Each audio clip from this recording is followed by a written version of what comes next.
오늘 말씀 제목은 첫 집사를 세우다입니다. 첫 집사를 세우다. 이후에도 집사들이 계속 세워지겠죠. 그렇죠? 교회가 커지고 성도들이 많아질 때마다 교회를 섬기고 또한 교회 일들을 진행해 나가는 집사들이 세워집니다. 장로는 원래 장로라는 말은 그 지역에 또는 그 무리의 큰 어른이란 뜻이에요. 큰 어른이란 뜻이고 장로는 따로 처음에 세워지는 게 아니에요. 처음에 세워졌을 때는 뭐가 먼저 세워졌어요? 어느 직분이? 집사의 직분. 그리고 장로는 나중에 보면 사도들도 장로가 되기도 하고요. 장로의 그런 대접을 받기도 하고 또 그 무리들 가운데서도 연륜이 있으시고 믿음이 있으신 분들을 장로로 뽑아서 장로는 보통 교회 대표를 얘기해요. 그리고 말씀을 전하는 그 목회자들, 목사도 장로에 속해 있는 거예요. 장로 중에 말씀을 전하는 그리고 교회에 전념하는 직업을 갖고 있지 않고 교회에 전념하는 장로를 목사라고 하는 거예요. 지금 그러니까 단어적인 측면에서 제일 먼저 나타난 것은 사도가 제일 먼저 나타났죠.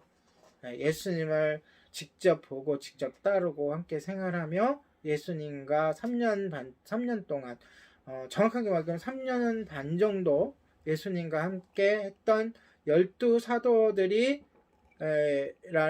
지칭하는 사도라는 이름이 먼저 있었고 그 다음에 제자들이라 그랬어요. 나머지 예수님을 따르는 사람들을. 그리고 오늘 본문에도 보니까 1절에 보니까 제자들이라고 나오죠. 그때의 제자가 더 많아졌는데 그래서 이 제자라는 뜻은 예수님을 믿고 따르기로 결심한 사람들이에요. 그리고 나서 성경에 보니까 이제 보통 명사였던 이 장로와 달리 특별하게 교회 지도자로 세운 사람들을 또 장로라고 불렀어요. 무슨 얘기인지 아시겠죠? 그 다음에 뒤에 보니까 은사를 이야기할 때 보니까 가르치는 자, 또 선생, 뭐 이렇게 여러 분류로 이제 나눠지는 겁니다. 오늘은 그 중에서 첫 집사들을 세우는 장면을 이제 보게 됩니다. 우리가 사도행전을 이렇게 공부하고 나누다 보면 사도행전은 크게 두 주제가 있어요. 큰 흐름이, 두 주제의 흐름이 있는 거예요. 첫 번째는 뭐냐면 하나님의 백성에게 임하시는 성령님의 강력한 역사하심이라는 주제가 있고요. 또 하나는 교회가 지속해서 박해를 받는 것이 있어요. 이게 서로 그러면서 최종적인 주제가 뭐예요? 전체 주제가 사도행전에 복음이 세상에 편만이 증거되더라 라고 마무리가 되죠. 성령이 충만한 가운데 박해가 있으면 있을수록 더 교회가 흩어져서 복음을 전하고 흩어져서 복음을 전해서 교회가 이 땅에 세상에 충만하게 된다는 것이 사도행전의 전체의 주제인 거예요. 자, 그 중에서 교회의 지속적인 박해에 대해서 우리가 쭉 살펴봤어요. 그렇죠? 사탄이 사내들인 공의회를 이용해서 교회를 위협하고 사도들을 감옥에 가두는 모습을 우리가 보았죠. 그리고 또 사탄이 아나니아와 삽비라를 이렇게 미혹해가지고 거짓을 교회 안에 침투시키려고 했지만 성령님께서 베드로를 통해가지고 이 계략을 깨닫고 물리치게 하신 사건을 우리가 또 공부를 했습니다. 그쵸? 오늘 본문에서는 또 세 번째 계략이 소개가 돼요. 사탄의 세 번째 계략. 그러니까 앞에도 소개한 외부의 박해, 그 다음에 내부의 이런 거짓에 의한 이런 그 위협, 또 지금도 계속되는 일이에요. 그쵸? 그리고 오늘 소개될 이 사탄의 세 번째 계략도 오늘날의 교회에도 일어나는 일이에요. 그러니까 잘 들어주셔야 될 것 같습니다. 사탄의 세 번째 계략. 자, 1절에 보니까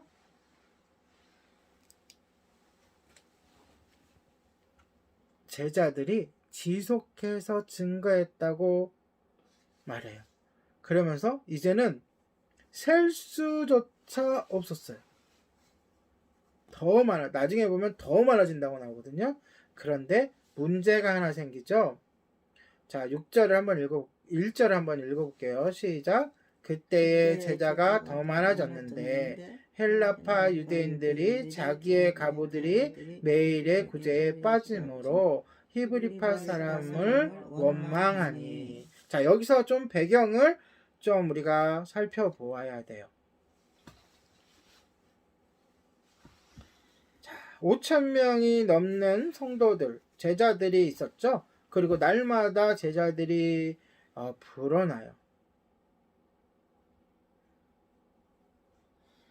이렇게 지속해서 제자들이 증가하는 일이 감사하고 기쁜 일이지만 한편으로는 사도들에게는, 교회 지도자들에게는 부담이 생기기 시작하는 거예요. 여러분, 5,000명이 넘는 궁핍한 성도들에게 음식을 나눠주는 일이 보통 일이겠습니까? 우리가 개인적으로 가장 많은 성도들이 있는 교회를 다녀봤다면 몇 명이나 봤어요? 몇 명이나 있는 교회를 다녀봤어요? 그 예배 끝난 후에 그 식당에 가서 점심 먹을 때 얼마나 복잡해요. 큰 게면 큰 게일수록, 그렇죠? 막 왁자지껄하고 줄 서고 막 이러는데 처음에는 이런 일들을 사도들이 맡아서 했다는 거예요. 이런 일까지. 그래서 이제는 사람들이 불어나고 굉장히 많아지니까 그것이 무엇으로 다가와요? 부담으로 다가와요. 사탄은 이러한 문제를 이용해서 성령의 역사를 방해하려고 했어요. 사역의 부담이 증가되면 증가될수록 사도들은 음식을 나누어주는 실제적인 행정에 더 많은 시간을 할애해야 됐어요. 비록 그 일이 중요한 사역이긴 하지만 사도들의 본래 사역은 뭐예요? 주님께서 왜 부르셨어요? 하나님의 말씀을 전하도록 부르는 거예요. 네. 이쪽에 음식을 나눠주고 섬기는 쪽에 시간을 투자하면 투자할수록 시간이 한정돼 있잖아요. 그렇죠? 하나님의 말씀을 준비하고 말씀을 선포하는 일에는 시간을 많이 투자할 수가 없는 거예요.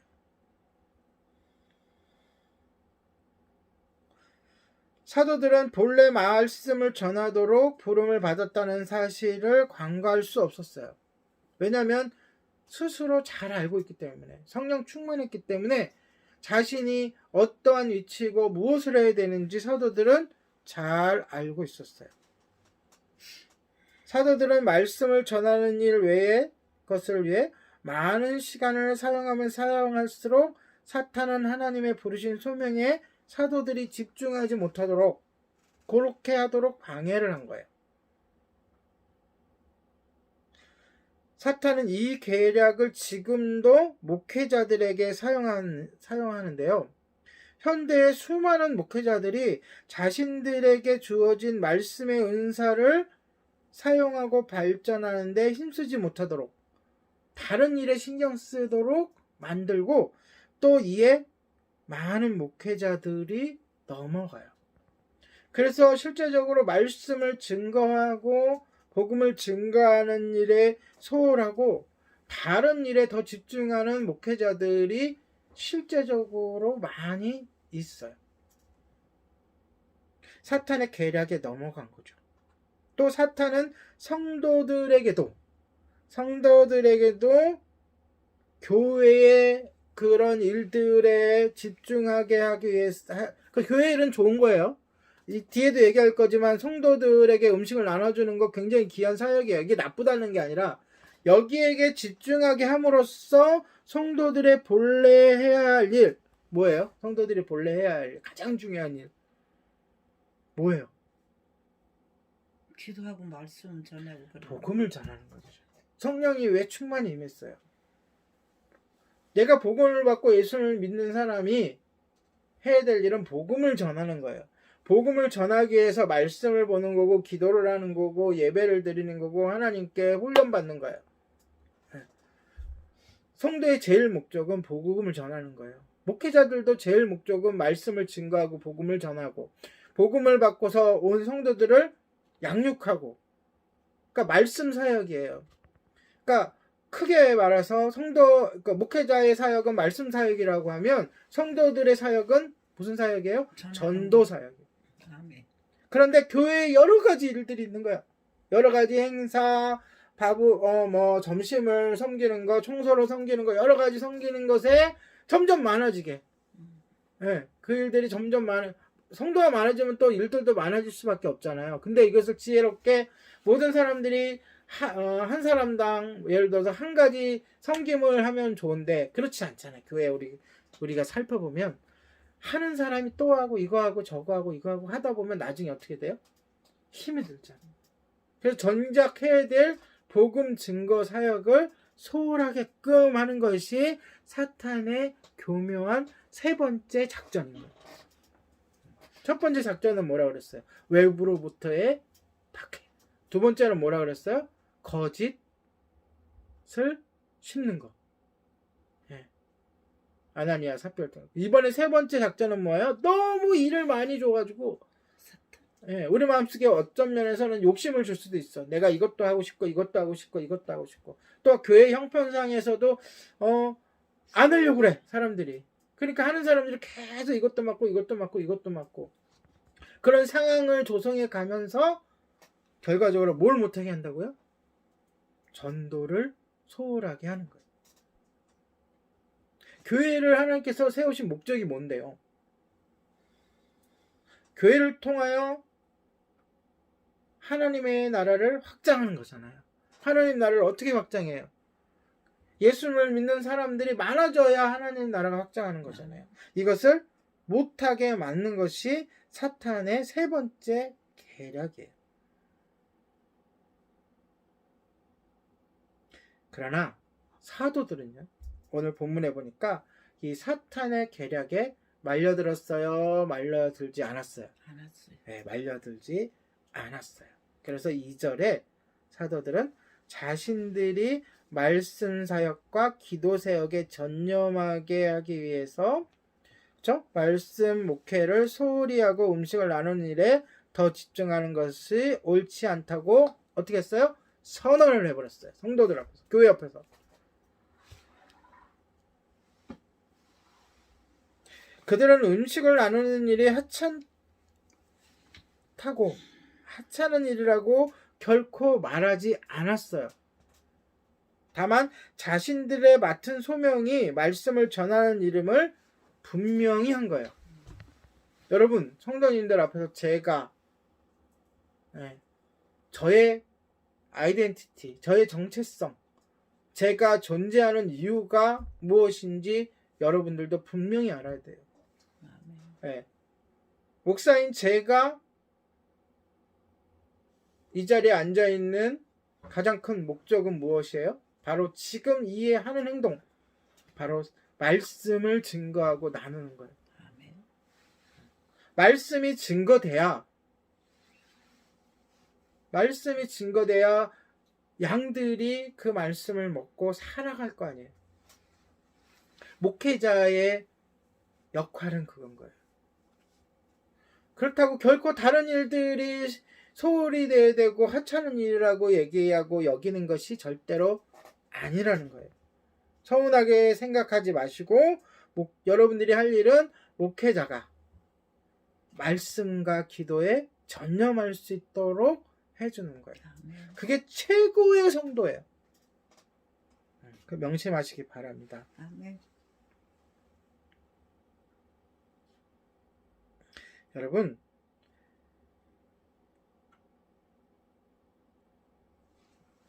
사탄은요, 재능 있는 사람들, 뛰어난 사람들, 칭찬받는 사람들, 주목받는 사람들을 넘어뜨리려고 갖은 수단을 다 동원합니다. 그래서 그 사람에게, 세워진 리더자에게 가장 중요한 것은 영성이에요. 사탄을 이기려면 물리적인 싸움을 하는 게 아니잖아요. 영적인 싸움을 하는 거잖아요. 그러면 그 영성을 가장 키워나가는 데 있어서 중요한 것이 뭘까요? 말씀과 기도예요. 물론 성도님들도 말씀과 기도가 제일 중요하죠. 특히나 세워져 있는, 앞서 있는, 앞에서 가고 있는 리더자들은 이 말씀과 기도에 전념해야 돼요. 끊임없는 영적 싸움이기 때문에 그래요. 우리가 주님을 섬기는 일, 교회를 섬기는 일은 끝이 없죠. 그쵸? 생각하면 생각해서 계속 생겨나잖아요. 우리 교회를 다니다 보면, 여러 사람이 있는 좀 큰 규모의 교회를 다니다 보면 자신의 능력을 벗어난 일에 집중하다가 정말 중요한 일을 수행하지 못하는 성도들을 만날 수 있어요. 사탄은 그런 사람들에게 들어가서 자신의 계략을 시행하면서 결국 그들이 하나님의 일에 쓸모없는 존재로까지 만들어버려요. 오히려 방해되는 존재까지. 아주 무서운 일입니다. 그리고 실제로 교회 안에서 일어나는 일들이에요. 사탄의 목적은 성도들이 본래의 소명을 잃어버린 채 교회를 분열시키고 하나님의 사역을 방해하게 만드는 거예요. 우리 많이 보잖아요. 주님의 일을 하다가 서로 싸우고 다투고 상처 입고 교회 떠나고 분열되고 손가락질하고. 그런데 오늘 본문에 그러한 작업이 드러나 있어요. 자, 먼저 살펴볼게요.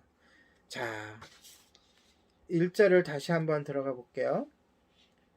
자, 헬라파 유대인들과 또 어떤 유대인들이 있어요? 히브리파 유대인들. 자, 본문에 나와 있는 헬라파와 히브리파를 우리가 잘 염려해 둬야 돼요. 네. 이것은 사도행전 내내 나오는 거예요. 특히 사도 바울이 복음을 전하러 다니는 곳곳마다 뒤쫓아와서 방해하는 일들이 누구예요? 바로 이 헬라파 유대인들과, 그러니까 예수님 영접하지 않은, 지금은 다 예수님을 영접한 헬라파 유대인, 히브리파 유대인이지만 헬라파 유대인들과, 현지에 있는 헬라파 유대인들과 따라다니면서 유대에서 쫓아온 유대파 유대인들이, 히브리파 유대인들이 바울을 계속 쫓아다니면서 방해해요. 그러면 헬라파와 히브리파가 무엇이냐, 이거부터 알아야 돼요. 그렇죠? 자, 헬라파, 히브리파를 어떻게 나눌까요? 먼저 태어난 지역을 가지고 나눌 수가 있어요. 그래서 유대 지역. 여러분, 유대 지역이라고 하면 어디를 얘기하는 거죠? 이스라엘 땅에서, 이스라엘 전체가 아니에요. 이스라엘 땅에서 남유다. 그 다음에 요단강 건너편. 예를 들어서 그 예수님이 세례받고 쉬시고 하셨던, 그 다음에 갈릴리 지역. 요 세 지역을 그 히브리 지역이라 그럽니다. 그리고 중간에 있는 사마리아, 여리고, 사마리아 지역은 유대 지역이 아니에요. 그렇게 히브리파라고 얘기를 안 해요. 왜냐하면 그들은 혼합인 사람들이 많았어요. 역사적으로 따져서. 그래서 결국 크게 얘기하면 유대 지역에서 태어난 사람들을 무슨 파 유대인이라고 그래요? 헬라파. 히브리파. 히브리? 히브리라는 말 있죠. 히브리가 무슨 얘기냐면 아브라함과 누구죠? 아브라함과 이삭과 야곱의 하나님을 믿는 사람들이라는 뜻이에요. 예, 그게 히브리라는 뜻이에요. 히브리라는 원어는 강을 건넜다라는 뜻이에요. 그게 뭐냐면은 야복강가, 야곱이 가족을 데리고 야복강가를 건너잖아요. 두 번 건너죠. 갈 때 건너고 올 때 건너고.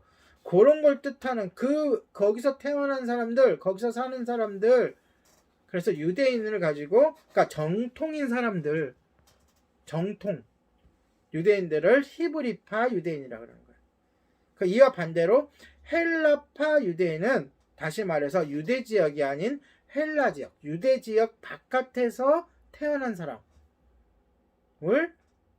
헬라파 유대인이라. 그럼 헬라파 유대인 속에서도 또 두 무리가 있겠죠. 헬라파 바깥에서 태어났지만 유대인이었던 사람, 원래 유대인인 사람이 있고, 또 외국 사람인데 유대교에 입교한 사람들이 또 있어요. 복잡하죠?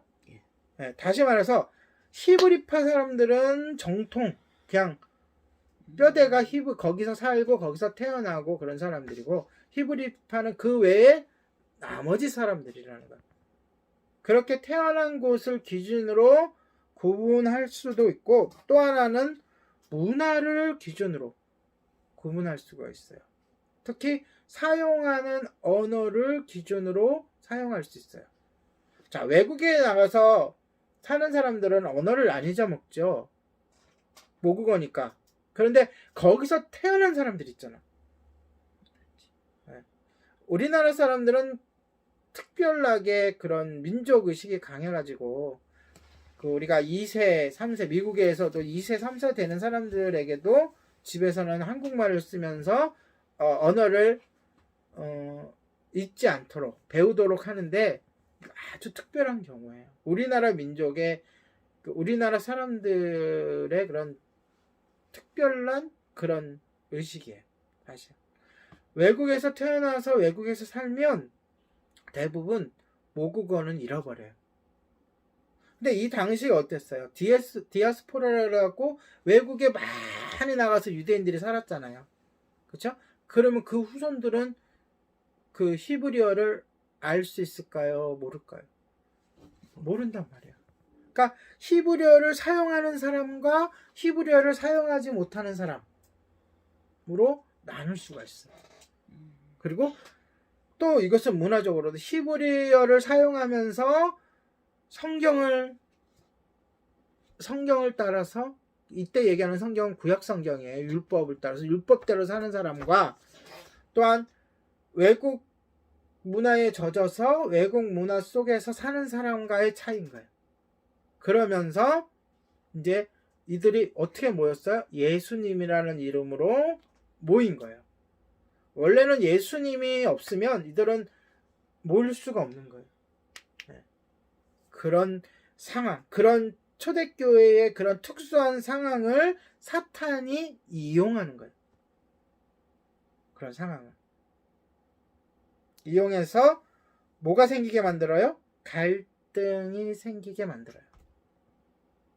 여기 보면 원망했다라는 말이 나오잖아요. 그렇죠? 헬라파 사람들이 자기의 가부들이 매일의 구제에 빠짐으로 히브리파 사람들을 뭐하니? 원망하니. 원래 이런 원망이 있어야 돼요? 없어야 돼요?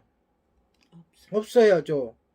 히브리파 유대인 과부나 헬라파 유대인 과부나 원망 없게 공평하게, 그쵸? 나누어줬어야죠. 근데 이것을 관리하고 감독할 사람이 없는 거예요. 그냥 은혜대로 하다 보니까 친한 사람의, 우리 교회에서도 그렇죠. 친한 사람에게 말을 더 걸고 친한 사람에게 기도 제목도 나누고 그러잖아. 그런 것처럼 그냥 성도들끼리 이렇게 하다 보니까 그렇게 돼버린 거예요. 끼리끼리라는 것이 항상 있잖아요. 그런 가운데 사탄이 그 속에 들어가서 그것을 원망으로 바꿔버린 거예요. 이걸 그대로 냅두면 어떻게 돼요?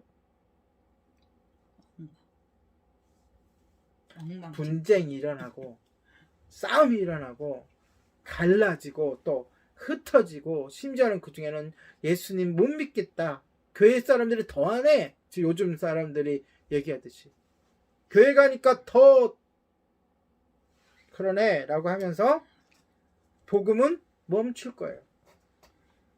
그걸 누가 이용한다고요? 사탄이 이용하는 거예요.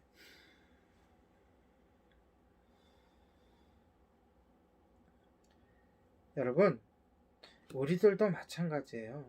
이런 일들이 안 생길 수가 있을까요? 사람이 사는데. 그리고 사람이 많이 모이면 모일수록 생겨요. 그러나 우리들에게는 뭐가 있어요? 교회 지도자들이 있어요.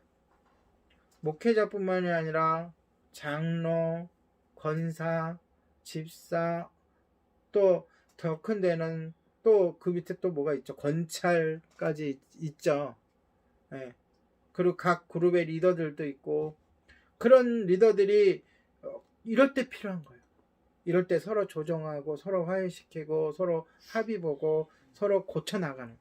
지금은 있는 거예요. 근데 이 당시에는 있었다고요? 없었다고요? 없었죠. 그리고 요 딱 한 절을 연구해 보면 이때에도 차별이 있었던 것 같아요.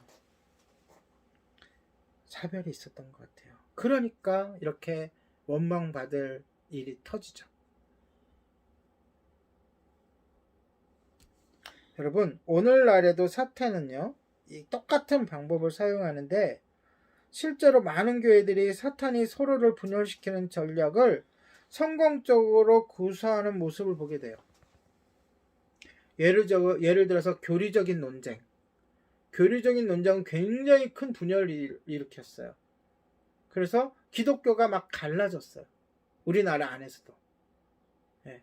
그래서 교리적인 문제 때문에 감리교 다르고 장로교 다르고, 장로교 안에서도 합신 다르고, 또 이렇게 다르고. 네. 이건 교리적인 논쟁이에요. 갈라지는 건요, 사탄의 계략이에요. 또 어떤 논쟁이 있습니까? 신앙의 자유에 대한 논쟁. 예수님을 믿어야 돼 그러면 뭐라 그래요? 한쪽에서는, 자식들은 내 마음인데 내가 믿든 안 믿든, 그게 논쟁이 벌어지게 돼요. 논쟁이라는 건 싸움이라는 거거든요. 논쟁을 일으켜요, 사탄이. 그 다음에 전통에 대한 문제. 여태까지 이렇게 해왔어. 아니야, 이번에 좀 바꿔야 돼. 잘못됐어. 그런 거. 그 다음에 성도들의 개인적인 취향에 대한 문제. 왜 노래를 저런 곡을 선택해서 저걸 부르지? 왜 저렇게 느린 곡만 부르지? 또, 왜 목사님은 저 옷을 입고 있지? 이 취향 문제 있잖아요. 그런 것을 이렇게 성도들의 마음속에 이렇게 일으키는 거. 저 권사님은 왜 말을 저런 식으로 하지? 막 이렇게.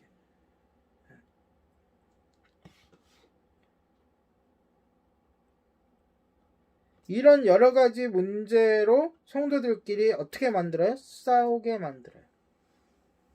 이런 것들이 멈추지 않는 한 결국 성도들은 하나님 앞에서 쓸모없는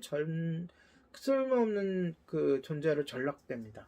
오히려 하나님의 영광을 가리우는 존재로, 신앙을 막는 존재로 갈 수밖에 없어요. 그런데 안타깝게도 많은 교회들이 이런 것 때문에, 본질적인 것이 아닌 사탄이 개입을 해서 이렇게 갈등을 조장하고 갈라서게 하고 싸우게 하는 것 때문에 한국교회 안에, 또한 세계교회 안에 얼마나 한 교회를 놓고 싸움이 많이 일어나요. 성도들 간에, 장로들 간에, 목회자와 이렇게 부목사와 담임 목사 간에 그런 일이 많이 오잖아요. 이것은 하나님은 결코 원치 않는 것이고, 사탄은 웃는 거예요. 이런 거고. 이 문제를 해결하기 위해 여태까지는 없었던 새로운 방법이 필요함을 깨닫게 됐어요, 사도들이. 그래서 더 이상 사탄의 긴이 교회에 들어오게 방치할 수는 없었기 때문에, 그래서 음식을 나누는 일이 자신들의 본업이 아님을 아까 뭐라 그랬어? 선언하고, 교회가 그 일을 맡아서 할 사람들을 스스로 뽑도록 권고했어요. 우리가 이전에 사도행전 앞쪽에 보면 누군가를 뽑았어요. 누군가를 뽑았죠? 가룟 유다 대신에 사도에 들어올 새로운 사도를 맞대요. 뽑았어요. 그렇죠. 그때는 어떤 방식으로 뽑았습니까? 하나님께 기도하고 뭐 했어요? 제비를 뽑았어요. 그런데 오늘 집사들을 뽑을 때는 어떻게 뽑죠? 성령이 충만하고. 아니, 그거는 이제 뒤에 할 거고, 교회가 알아서 스스로 뽑도록. 그래서 교회마다 집사를 뽑는 방법이 다 다를 수가 있어요. 교회의 형편에 따라. 그게 성경대로인 거예요. 그러나 기준을 제시해 주죠. 그렇죠? 교회의 첫 번째 집사들이 될 사람들이기에 굉장히 중요했어요. 그렇죠? 그래서 앞으로 뒤에 있을 교회들은 이러한 기준으로 집사를 뽑아야 되는 것을 보여줄 필요가 있어요. 하나님도 성경을 통해서 보여주시는 거죠. 자, 어떤 기준일까요? 성령과 또 지혜가 어떤 사람? 충만한 사람. 그리고 플러스 칭찬을 듣는 사람. 자, 이 중에 가장 중요한 게 뭐죠? 성령 충만이에요. 그러니까 우리도 지금 그런 사람을 뽑아야 돼요. 집사는. 그러니까 그 성도들이 뽑는 거예요, 지금. 투표를 해서 뽑던, 만장일치를 뽑던, 추천을 받아서 뽑대. 성령 충만한 사람을 뽑아야 돼. 교회는 성령 충만한 사람이 중심이 돼서 이끌어 나가는 거예요. 교회의 시작도 성령 충만해서 시작됐잖아요. 이것이 집사를 뽑을 때 가장 중요한 기준이에요. 그러면 자, 성령 충만한 사람을 뽑아야 된다는 것은 이제 알겠어요. 그러면 일반 성도들이 누가 어떤 사람이 성령 충만한 상태인지를 어떻게 알아요? 두 분이 만약에 평신도라고 생각해. 그럼 이 중에서 성령 충만한 사람을 뽑아야 돼. 어떻게 해? 열심히 있고 기도 많이 하고 뭐 땡입니다. 열심히 있고 기도 많이 하고 하는 사람들 중에서도 시켜놓으면 엉뚱하게 하는 사람들도 많이 있어요. 자, 이미 우리가 공부한 사도행전에서 이미 다 얘기를 해놨어. 한번 살펴볼게요. 첫 번째, 여러분, 예수님이 1장 8절에 뭐라고 하셨어요? 1장 8절 한번 볼까요? 자, 찾았습니까? 아니요. 첫 번째 조건이에요. 성령 충만한 확인할 수 있는 첫 번째 1장 8절 시작. 오직 성령이 너희에게 임하시면 너희가 권능을 받고 예루살렘과 온 유대와 사마리아와 땅끝까지 이르러 내 증인이 되리라. 자, 그러면 성령 충만한 사람은 어떤 사람이에요? 예수님의 증인이 되는 사람이에요. 아멘. 그가 전도를 하고 있다. 복음을 전하고 있다. 그러면 성령 충만한 사람일 가능성이 큰 거예요. 아멘. 예수님이 직접 마지막에 말씀하신 것이 복음을 증거하라. 증인이 되라는 것. 성령이 임하시면. 이 점이 성령 충만의 첫 번째 관문이에요. 기도를 아무리 많이 하고 말씀을 아무리 많이 읽고 찬송을 아무리 많이 해도 그 마음속에 복음을 증거하려고 하는 영혼을 사랑하는 마음이 없다면 그를 집사로 세울 수가 있다 없다? 없다.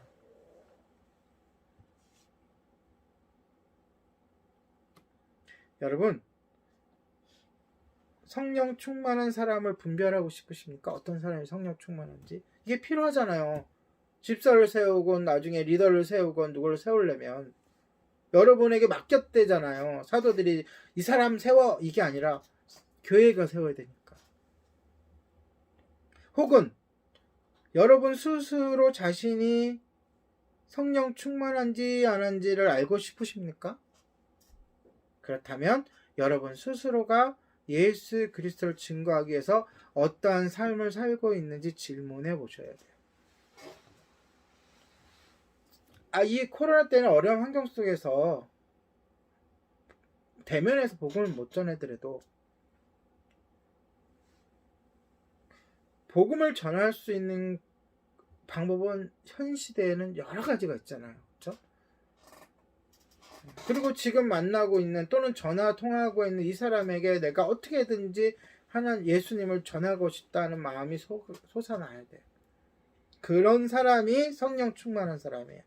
자, 그리고 두 번째, 이게 지지난주에 제가 설교를 한 것 같은데, 둘째는 성령 충만하다는 증거. 둘째는 우리가 나눴듯이 성령이 교회에 임하자 삶의 우선순위가 바뀐 사람들. 성령이 충만한 사람은 자기 중심적인 삶에서 타임 중심적인 다른 사람을 위한 삶으로 바뀝니다. 우리 나눴잖아요. 지지난주에 자세하게 나눴잖아요. 그들은 그리스도 안에서 형제 자매들을 위해서 특별한 사랑을 마음에 간직해요. 이번 주에 가면은 내가 어떻게 섬겨야지. 내가 저 형제를 위해서, 저 자매를 위해서 내가 기도를 좀 더 해야지. 막 생각이 나고 기도 제목이 떠오르고 기도하게 되고, 또 말 한마디를 하더라도 용기와 힘을 주고 격려하게 되고, 우선순위가 나에서 남으로 바뀐 사람들. 그 우리가 확인할 수 있잖아요. 그 속마음 깊은 곳은 하나님만 감찰하시지만 그 마음 이렇게 드러나는 열매들이 있잖아요. 그 열매들을 보고 우리가 뭐 재직들을 세울 때 저 사람이면 저렇게 사람들을 섬기고 저렇게 교회를 섬기는 사람이라면, 저렇게 말을 온유하게 하는 사람이라면, 저렇게 교회 일을 열심히 하는 사람이라면 괜찮아, 이런 마음이 들잖아요. 그렇죠? 근데 그런 마음이 잘못된 마음이 아닌 거거든요. 왜냐면은 마음속에 있는 것들이 바깥으로 드러나고 행동으로 드러나는 거기 때문에. 그래서 삶의 우선순위가 바뀐 사람들. 우리가 지지난주에 하면서 대표적인 사람이 누구였죠? 아나니아 하기 직전에 있었던 사람, 바나바. 나중에도 보면 바울에게도 도움을 주고 또 바울과 함께 복음도 증거하러 다니는 바나바가 어떻게 했어요? 자신의 소유를 팔아서 가난한 자들을 섬기기 위해서 교회에 이렇게 헌금을 하고, 나중에 보면 그를 평가할 때 그는 온유한 사람이랬어요. 바울이 회심하고 나서 예루살렘에 왔을 때 사람들이 다 의심했어. 제자들이, 사도들이 만나주질 않았어. 그때 나서서 바울을 변론하고 제자들, 사도들과 연결시켜준 사람.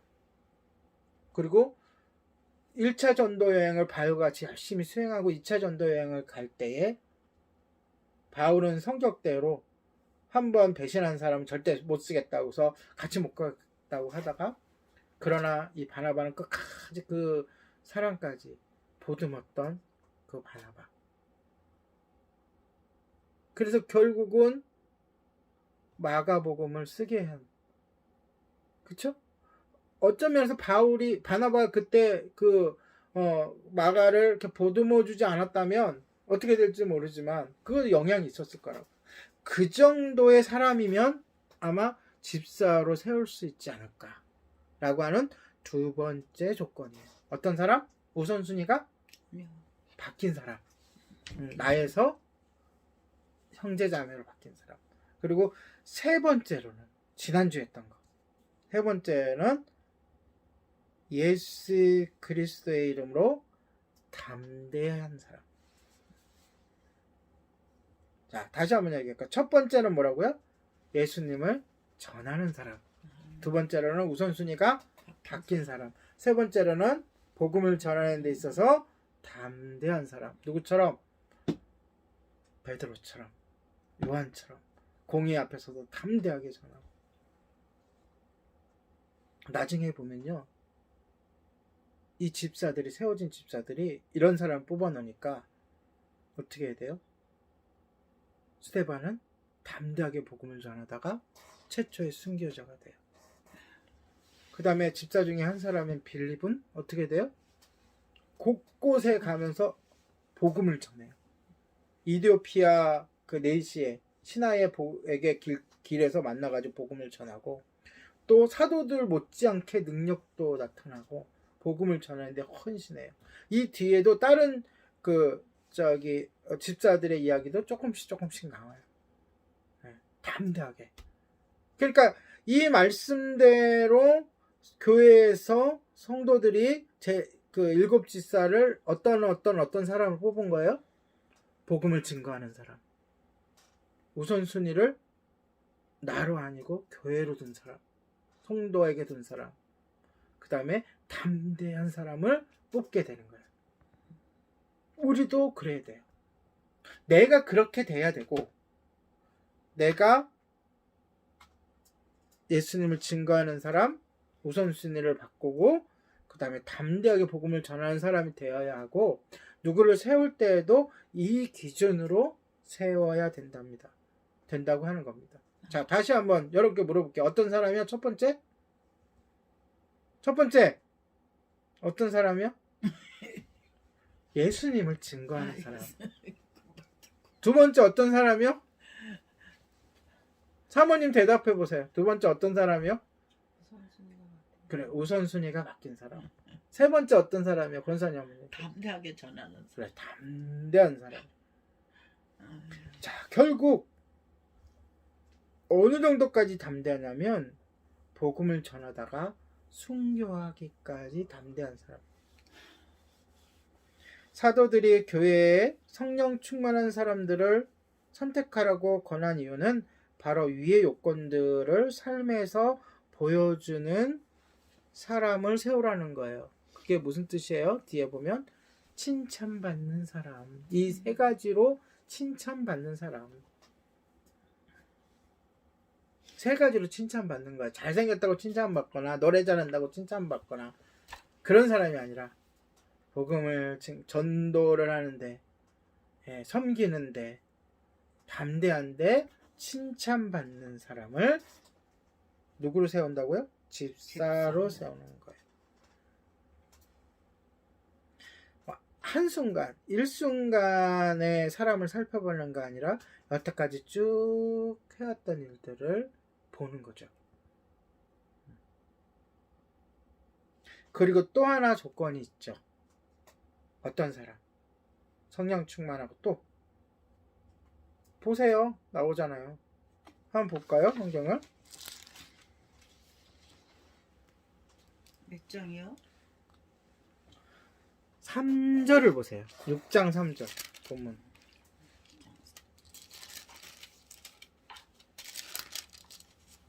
네, 3절 시작. 형제들아, 너희 가운데서 성령과 그 다음에 지혜가 충만하여 칭찬받는 사람 7을 택하라. 우리가 이 일을 그에게 맡기고. 뭐한 사람? 지혜가 충만해야 돼. 성령만 충만한 게 아니라 지혜. 하나님의 일을 하는 데 있어서 지혜가 충만해야 돼요. 무대뽀를 막 하는 사람들은 교회를 오히려 더 힘들게 해요. 뭐가 필요해요? 지혜. 지혜는 지식과 다르죠. 지식은 뭐예요? 어떤 것을 아는 거예요. 어떤 방법을 알고 어떤 것을 알고 무엇을 아는 거예요. 그러나 지혜는 뭐예요? 이 아는 것을 잘 사용하는 거예요. 잘 적용하는 거예요. 하나님의 말씀을 배우고 아는 것은 뭐예요? 지식이에요. 근데 이 말씀을 잘 내 삶에 적용을 시키고 교회에 적용을 시키는 것은 뭐예요? 지혜예요. 근데 거기에 충만한 사람이에요. 이 충만이라는 단어가 성령에만 포함되는 게 아니라 성령과 지혜가 충만한 사람.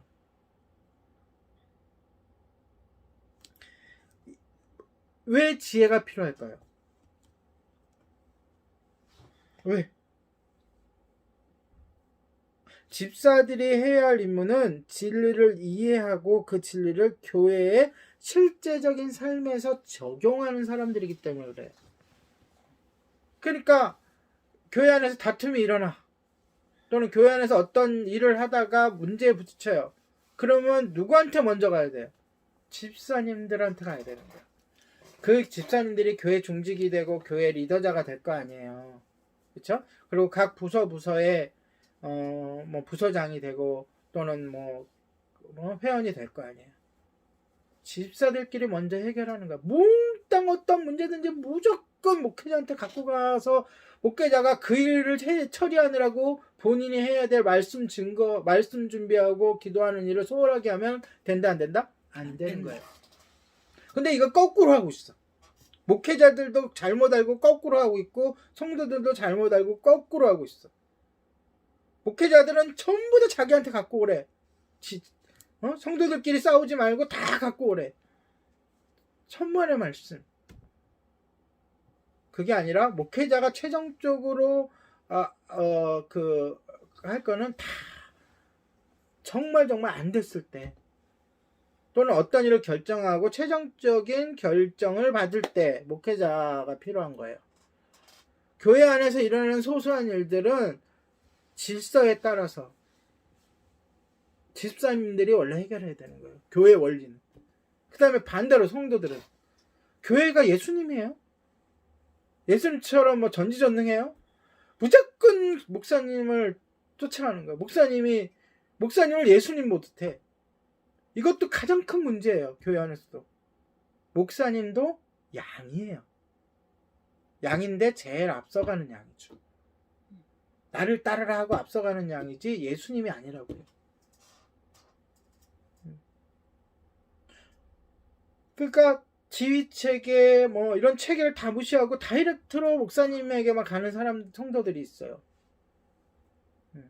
그것도 한번 생각해 봐야 돼요. 구역에 구역장이 있고 또한 리더들이 있고 또한 또 부서에 부서장이 있고 또 담당 교육자들이 있을 거 아니에요. 그러니까 다 그 안에서 해결해 나가야 되는 거예요. 오늘 본문에 그렇게 나오잖아요. 그래서 집사들에게는 뭐가 필요했다? 성령 충만도 필요했고 지혜 충만이 필요했다. 지혜가 충만하여. 그래서 7 집사가 선출되죠. 결론적으로. 네. 자, 선출됐는데 7 집사라고 딱 시작되기 전에 꼭 필요한 단계가 있어요. 무슨 단계가 있을까요? 안수를 받는 거예요. 목사님에게. 그러니까 사도들에게. 장로교 같은 경우에는 공예의 인정을 받는 거고. 그냥 뽑았다 그래서 탁 되는 게 아니에요. 그래서는 안 돼. 사도들에게 안수를 받았다는 건 뭐냐면 곧 하나님께서 인정하셨다는 거예요. 나중에 보면 뒤에 보면 복음을 증거하는 과정 속에서 안수를 하는 과정에서 성령의 역사와 성령의 충만이 강하게 일어납니다. 그리고 나서 본격적으로 7 집사가 활동하게 되는데 그 명단이 나옵니다. 굉장히 중요한 거예요. 이 명단이라는 거는 중요한 거예요. 자, 5절 한번 읽어볼게요. 자, 시작. 온 무리가 이 말을 기뻐하여 믿음과 성령이 충만한 사람 스데반과 또 빌립과 브로고로와 니가노르와 디몬과 바메나와 유대교에 입교했던 안디옥 사람 니골라를 택하여. 자, 스데반은 알겠죠? 최초의 순교자. 그쵸? 빌립은 알겠죠? 전도자 빌립. 자, 뒤에 보면 니골라라고 나와요. 니골라는요, 자세히 이렇게 설명을 하고 있잖아요. 원래 유대인이 아니에요. 유대인이 아니고, 그러니까 이방인인데, 헬라인인데, 유대교에 입교를 한 거예요. 그래서, 유대인은 아니지만, 그래서 특별하게 거기에 대해서 설명이 되어 있는 거고서, 또 니골라는 바울 서신에 보면, 리골라 당이라고 나와요. 내가 예수님당, 바울당, 리골라당 이렇게 나오거든요. 그렇게 사람들이 추정할 정도로 바울만큼이나 하나님의 일을 했던 사람이에요. 그러니까 그거를 당을 만들어서 추정하는 사람들이 문제지, 예? 사역을 그렇게 열심히 한 사람이 문제가 아니잖아요. 그러니까 그 당을 만든 사람이 문제인 거잖아요. 그 당의 우두머리가 아니고 추정하는 사람들이 있는 거예요. 그 정도로 활발히 복음 사역을 한 사람이에요. 성경에는 많이 나와 있지 않지만, 예. 예수님 당, 난 예수님만 믿어, 바울 당, 베드로 당처럼 리골라 당이 있을 정도로 바울 정도 수준의 그런 열심히 복음을 전하고 능력도 성경에는 많이 나와 있지 않지만 냈던 사람이에요. 그 사람도 누구에 속해 있었던 사람이라고요? 누구의?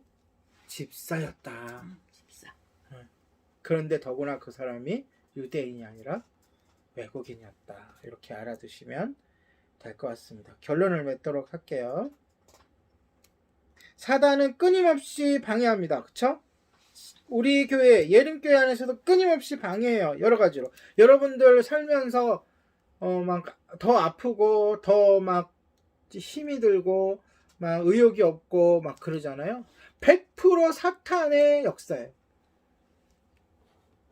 하나님은 결코 여러분이 그렇게 살기를 기뻐하지 않으세요. 결코. 왜요? 여러분 한 사람 한 사람이 교회이기 때문에 그 교회를 공격하는 거예요. 그러니까 결코 여러분들 거기에 주저앉으면 안 돼요. 아멘. 내가 오늘 몸이 좀 힘들다 그래서 성경 읽는 거, 말씀 보는 거, 기도하는 거 소홀하면 안 돼. 오히려 더 해야 돼. 성령 충만해야 돼요. 말씀 충만해야 돼요. 또한 지혜 충만해야 돼요. 여러분, 여러분들에게는 은사가 있어요. 이 말에 거부감을 느끼는 사람들이 있어요. 아, 내가 무슨 은사가 있어. 천만에 만만해. 하나님은 그렇게 손해보는 분이 아니에요. 여러분 만들어 놓고, 여러분 구원받게 해놓고, 여러분들에게 은사를 안 주셨다고요? 하나님은 그런 분이 아니에요. 여러분이 살아갈 수 있도록, 싸워서 승리할 수 있도록, 사탄과 대적할 수 있도록 여러분들에게도 무기를 지어주신 분이 하나님이세요. 그러니까 기본적으로 말씀과 기도와 찬양으로 여러분 무장하고 성령 충만하고 지혜 충만하면 여러분들에게 주어졌던 그 은사들이 무엇이든 간에 하나를 갖고 있던 두 개를 갖고 있던 여러 개를 갖고 있던 그 은사들이 무기로 활용돼요. 사탄을 무찌를 수 있는. 그러니까 결단코 여러분 좌절하거나 낙망하거나 포기하지 마시고. 아멘.